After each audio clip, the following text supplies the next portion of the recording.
Yes, now.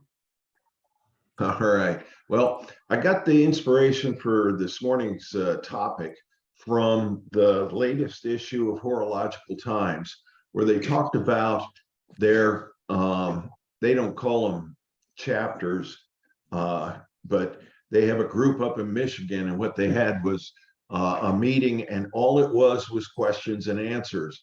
And some of the pictures that were accompanied it were things I would have said, I don't know, what the heck is that?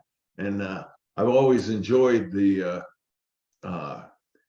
sessions where we've had where we looked at tools and said, what's this? What do you do with this? But so I thought this morning, if we have a short time of questions and answers, I have questions.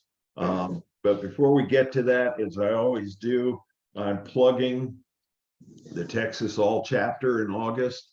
That's available to register. And when you get my letter with this recording, it will have a link to that.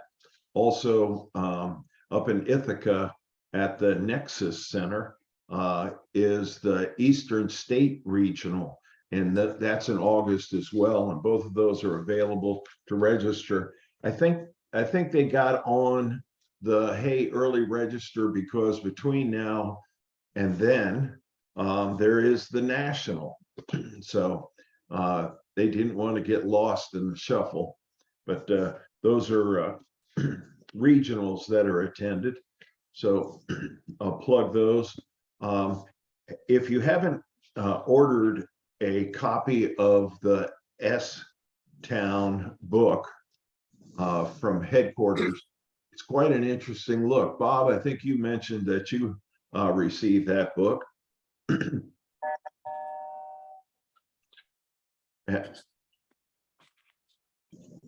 Ta-da, there we go.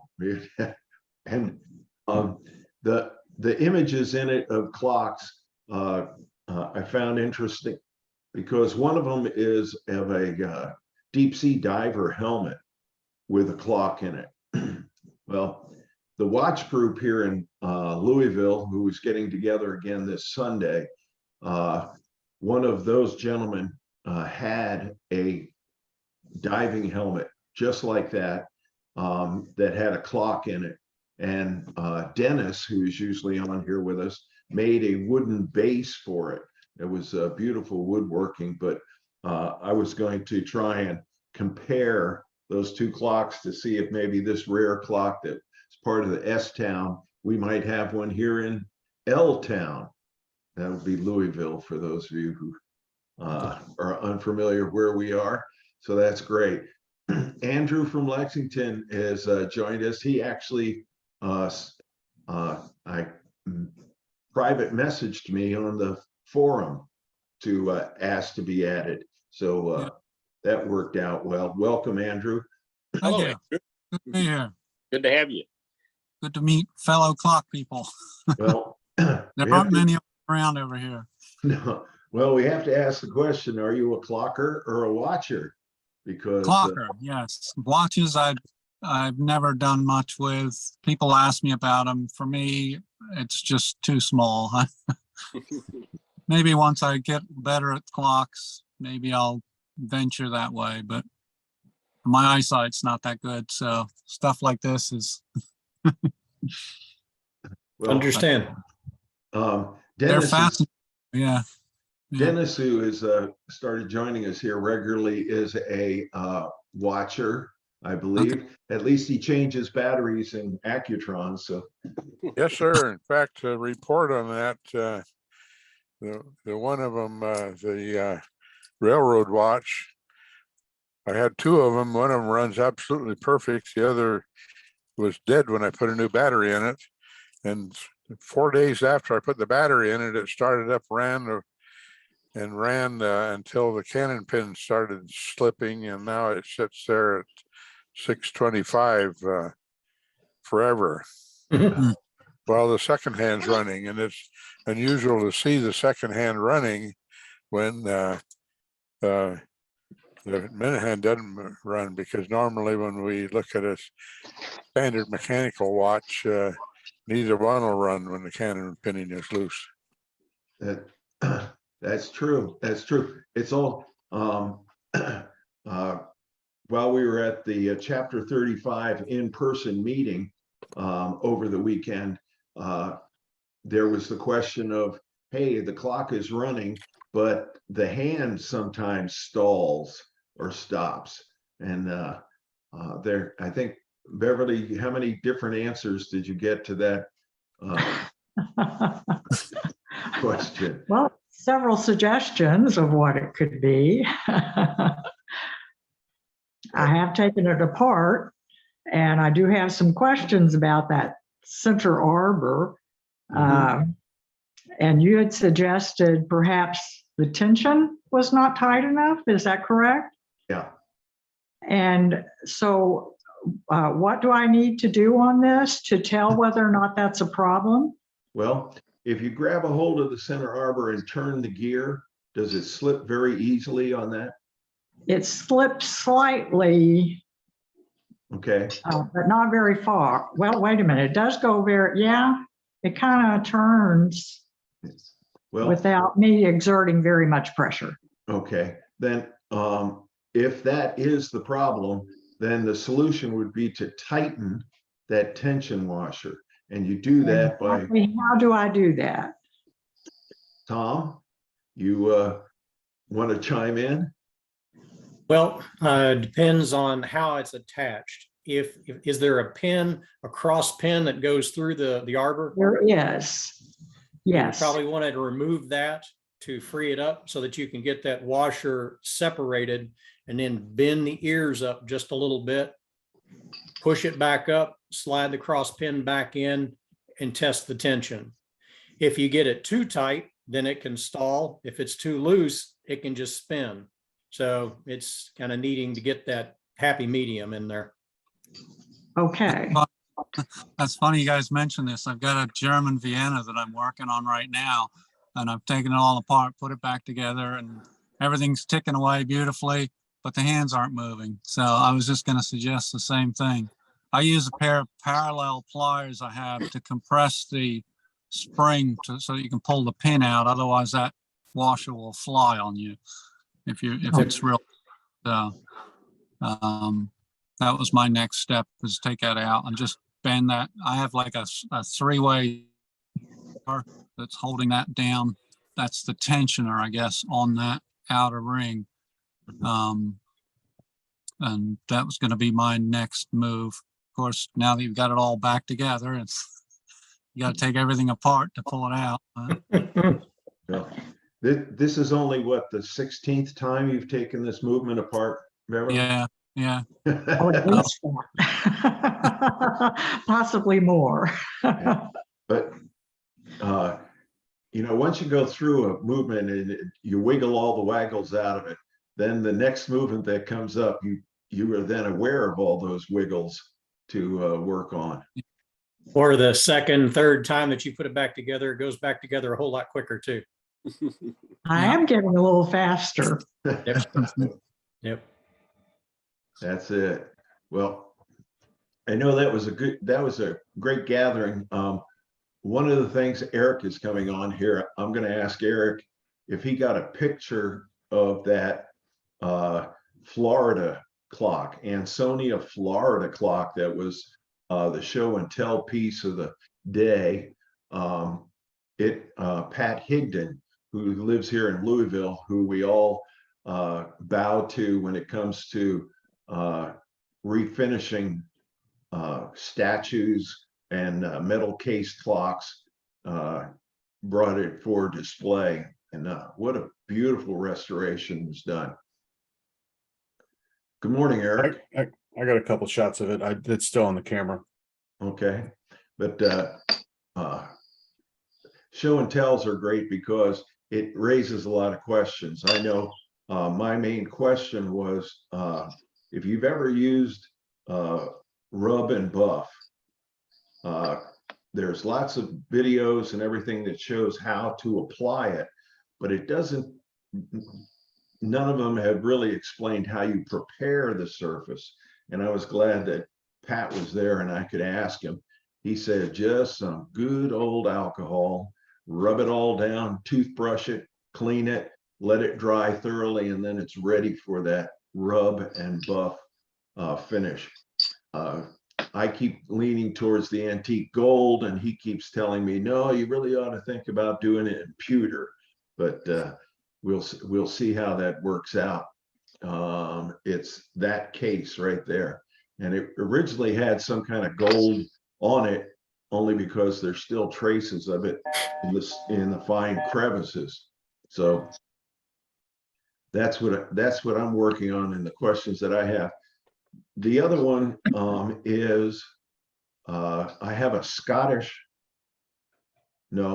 Dutch clock, and it is a tall case clock. It is a bell top ringer, I call, where it has a big 4-inch bell on the top.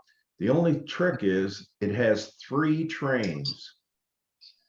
So it has the time, it has the strike, and then it has another train. The only part of that train I have is the power wheel, the barrel, and no other gears, no other levers. I've investigated where there are holes where it looks like it would have held another bell instead of one bell nested inside of another. It looked like there were possibly 2 bells. I've seen images where the 4-inch bell is this way, and then the small bell that strikes the half hour is the other way. But those are all on English clocks.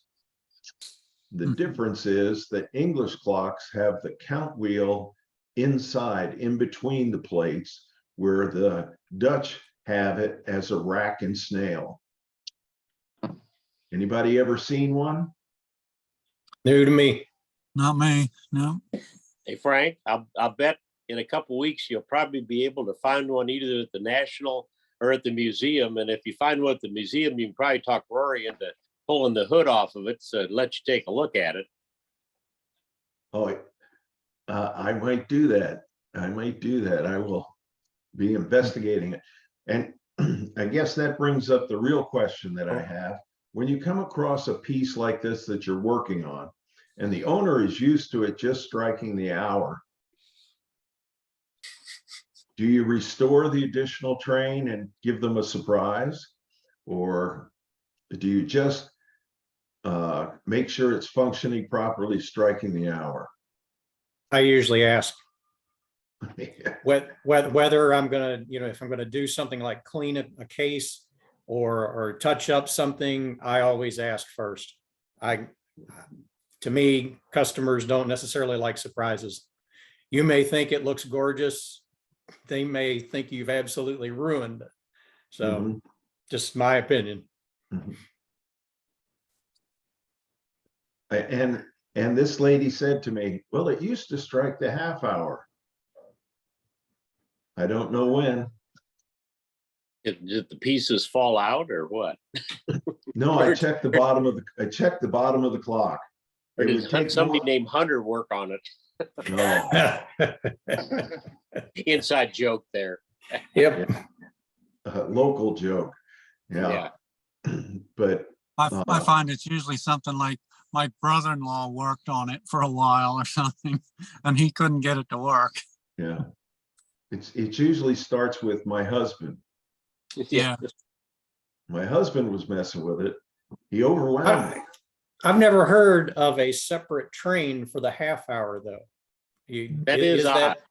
Yeah. Is that something that Yeah. you've run across, Frank, or is that just? I've never seen that. With a rack and snail, usually the lift pin on the gear that releases the rack, there are 2 pins if it strikes the half hour. One Right. is further out in the arc than the other, so that it just lifts it enough to go to run to warn and then release it. So it only strikes once. Yeah, I haven't seen a separate train for it. On the forum, people have suggested that it struck bells. There's not enough room, and there's not a place where there would be a rack. The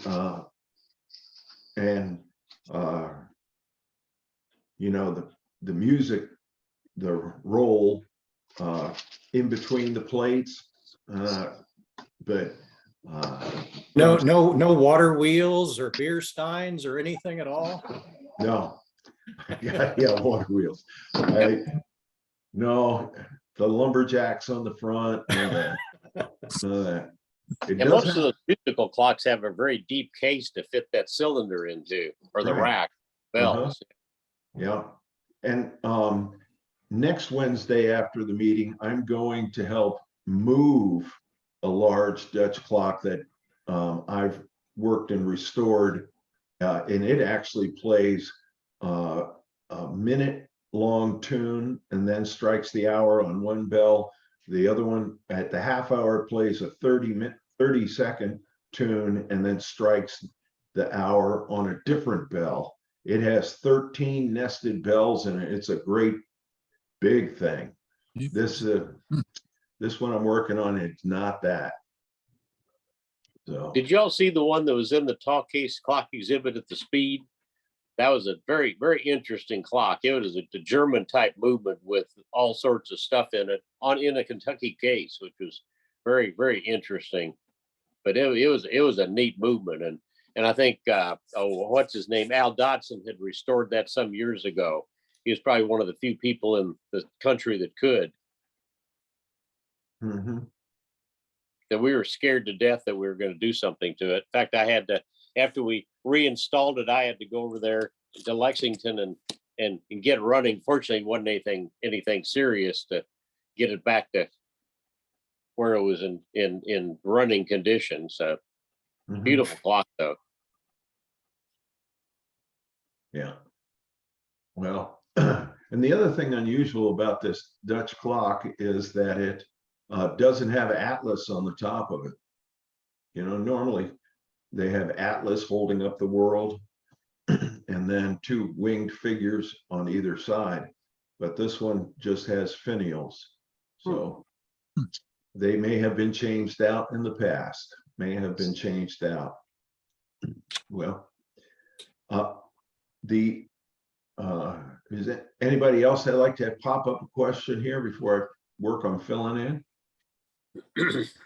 Question, you had talked about the National and the museum. It's my understanding that there's special festivities on Thursday.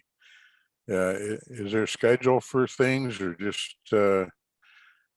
extra cookies or something? No, they're going to have an open house all day and tours of the different exhibits.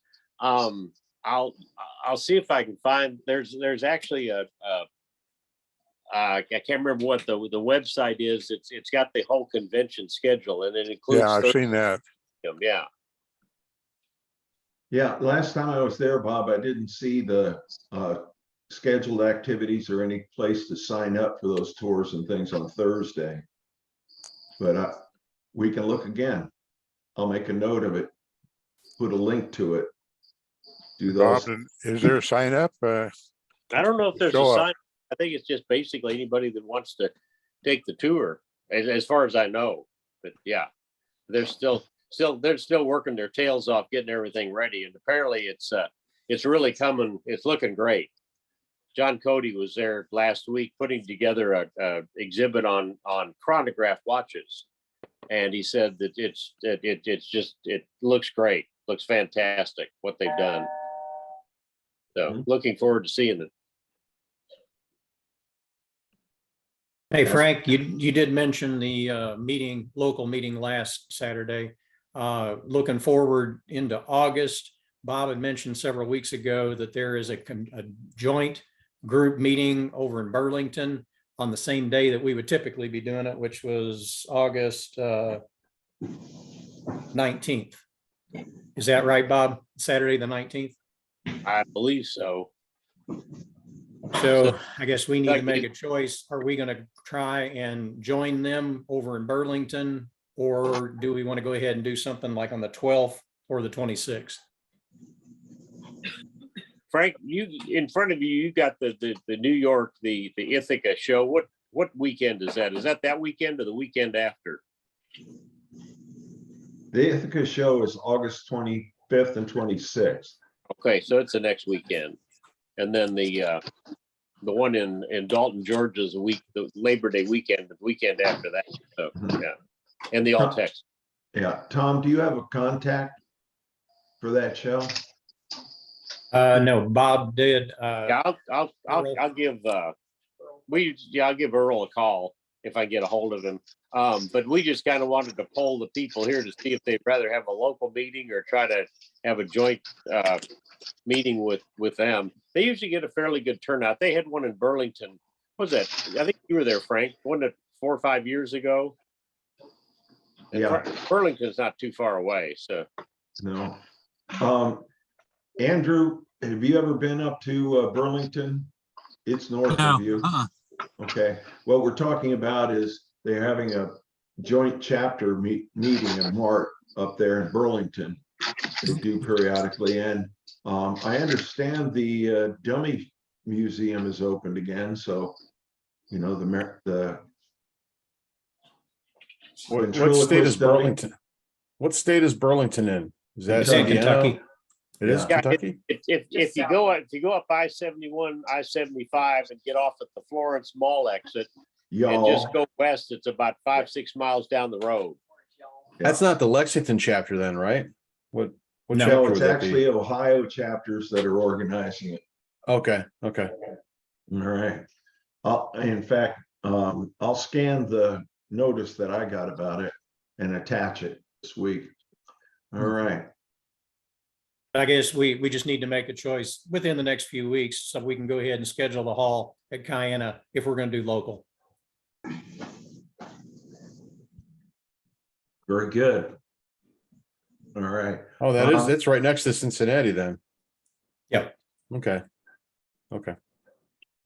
So the other question that I'll raise is we're all familiar with Hermle movements and the numbering of Hermle movements that I keep running across more and more different company names stamped on the Hermle plates. And the numbers are slightly different. And I've looked for cross-reference, and the one particular I have was Black Forest Clock Company. And it's like the first 3 digits are, you would look at it and go, yeah, that's a Hermle movement. But then it's like, instead of being a dash 020, it's like a dash 026. And it just doesn't match up on charts and stuff that I'm looking at, but it's very familiar 3-train Hermle movement with barrels, you know, but it's stamped Black Forest Clock Company. Anybody run across that? It's not a cuckoo, it's a tambour, that clock. Never seen that. Yeah, I've seen, and like Seth Thomas had their series Mhm. when they used Hermleys. I typically call Mark Butterworth Okay. or Andrew at Butterworth's, and they usually have the answer. The cross reference, the Seth Yeah. Thomas to the, and I've seen Mark's chart online about that, but I didn't find one for Black Forest Clock Company. So Yeah. They're usually pretty good about knowing, even if it's not on their charts. what movement is this? So that's good. Well, I'll typically take a photograph, front and back plates, good close-up shots, and send it to them, and they can give you an answer. thank you, Tom. I'll do that. I will do that. Well, I'm today in my runarounds, I have to cross the river. So I don't know which bridge is open, which lanes are going that way, but it'll be The day is early. it'll be fun. Good luck. Also, I have a customer that I'm taking it's a Seth Thomas, what we call a schoolhouse clock, short drop. And this customer calls me periodically that says her clock stops and won't start again. I have explained to her that there's 2 possibilities. It's either the winding or the winder. And she's a older lady, and in the last 2 times I've gone to visit her, it has been the winder. This is the recommendation that I make, is that if you have to wind your clock and your elbow is above your shoulder, you're winding it all with your wrist. And therefore, older clock owners, their wrists tend to be a little weaker, so they're not getting a lot of wind on it. So today I'm going to suggest that we rehang her clock down lower so that her elbow is below her shoulder, and therefore she'll wind it with her whole arm. This is a little non-horological repair to a clock that seems to stop after several days. Just Another suggestion is make a key with a much wider handle on it. Add some kind of a strap across the handle so she could get better leverage. Or torque on it, yeah. yeah. The only drawback to that is if a mainspring or a click should ever break, there's that torque comes right back into your hand. It sure does. Well, that's true, but just one of those tricks that you figure out as you're working with many different customers and all. And so as I go out today, I'm taking a couple of different things to hang a clock just a little lower than it normally is. So we're going to see if So it is a matter of not enough driving force rather than it being out of beat. No, it's not out of beat. Okay. I've secured it to the wall before. Okay. And but it's because I usually arrive and I say, well, what do you think is wrong with your clock? Well, I don't know. I wind it up all the way, but it just will only run so long. So I hand them the key and say, okay, would you wind it for me? And when they get through winding it, they say, that's as far as I wind it. Then I grab a hold of the key and put like 4 or 5 more turns on it. Yeah. Tells me Yep. it's the winder, not the winding. So Hey, Frank, yes, sir. Jody's got a little Black & Decker. It's the mini screwdriver. I think it's only 3 volts that you can put onto a thing, and it'll slowly, by battery power. I wonder if you could adapt something like that where you could wind it without breaking the arbor off when, with a low torque thing like that. That may probably be a good invention to come up with for older people like us. So we're designing self-winding contraptions for wall clocks. You never know. Yeah. I know Tom has been very involved with designing a self-winding for a tower clock movement, but I don't know if it would fit in the box or the wall clock. Yeah. That's it. Well, I understand there's another tower clock down in Somerset that needs attention too. Sam was telling me about that. yeah, they in fact, I thought Sam was going to be on this morning. I was very glad to see him at the in-face meeting this last weekend. Well, yeah, probably playing with his Model T. Yeah. That's it. Oh, new toy. At our meeting Saturday, I mentioned that Frank, and I don't know if I talked to anybody else, I'm working on trying to get the Louisville clock. I don't know if you're all familiar with it, the Barney Bright, clock resurrected. So I might be approaching a few of you to lend a hand or, write something to the city. The city, I believe the city owns it. They have put it back into storage. I think it's a shame. It's a work of art.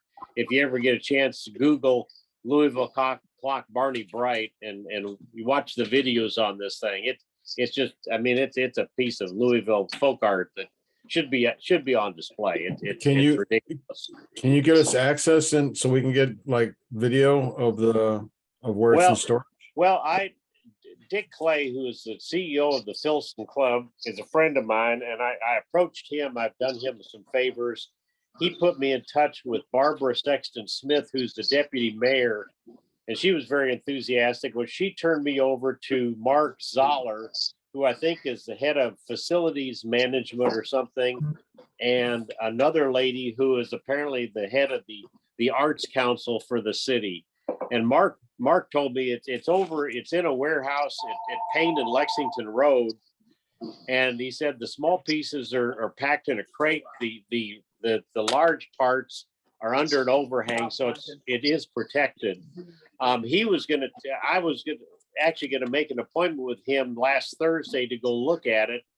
And the arts lady kind of put a kibosh on that. She wants me to contact her, and she will give me a report on the thing. In other words, I don't think she wants us to see it.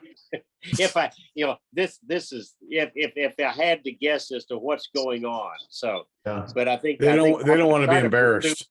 I want to try to get Steve Weiser involved. I might try to get David Jones Jr. involved. He had one time said that he would help support it, and just see if we can get it going again. Yeah, a great public clock that maybe we just need to embarrass enough people that they'll let us work on it. Yeah. So you probably saw my cup is empty. That's the signal. We've been here long enough. Thank you all for being here, adding questions and answers. We'll look forward to seeing you next week. Look for the letter that comes out. I'm going to try and find a video of that clock and put on it. So I want to thank you all for being here. Remember, as you're out there, the pollen is high, so you could wear a mask. It helps when you cut the lawn. Wash your hands, and remember, please don't stand so close to me. So you guys have a great week. We'll see you next time. Andrew, thanks for coming. Dennis, good to see you. Ed, everyone. Yeah, guys. Nice meeting everyone.